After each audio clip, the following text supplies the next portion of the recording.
దేవుని విషయంలో కనిపెట్టాల్సినవి కొన్ని ఉన్నాయి, మనుషులంగా మనం కనిపెట్టుకోవాల్సినవి కూడా కొన్ని ఉన్నాయి. తర్వాత సామెతలు అంటాడు, మనం ఎదుటోళ్లలో తప్పులు లోపాలు వాటిని వీటిని కనిపెట్టడానికి కాదు, దేవుడు నీ జ్ఞానం ఇచ్చింది, దేవుడు నిన్ను చేయమన్నది నీ నడతలను నువ్వు కనిపెట్టమని.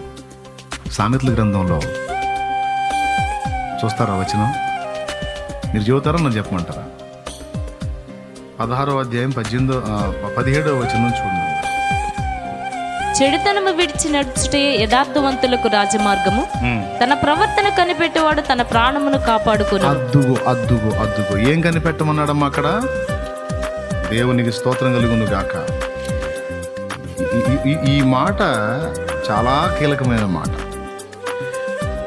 అతని ప్రవర్తన నేను చూస్తుంటానండి, నాకు నచ్చుతుంది అతని ప్రవర్తన. నేను చాలా కనిపెట్టాను కదా, అసలు ఆమె ప్రవర్తన నేను చాలా కనిపెట్టానండి. నాకు అస్సలు నచ్చదు ఆమె ప్రవర్తన. అసలు కనిపెట్టిందంటే ఏమో, ఈయన కనిపెట్టాడంటే అవతల నడత.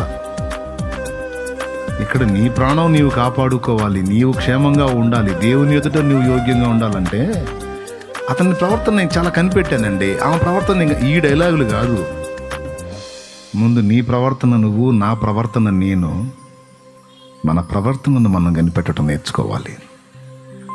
ఎస్, అసలు అతను అట్లా చేయకూడదండి, అతను ప్రవర్తించకూడదు, చాలా తప్పది. అసలు అట్లా ఆ స్థితిలో ఉండేట్టు చేయకూడదు, ఈ స్థితిలో ఉండేట్టు చేయకూడదు. ఊరికి అవతల వాళ్ళని కనిపెట్టి వాళ్ళ మీద వీళ్ళ మీద వాళ్ళ నడతలని బాగా కనిపెట్టినట్టుగా వీళ్ళ నడతలని కనిపెట్టి వాళ్ళ ప్రవర్తన వీళ్ళ ప్రవర్తన నో. బుద్ధిమంతుడైన వాడు తన నడతను తాను కనిపెట్టుకుంటాడు.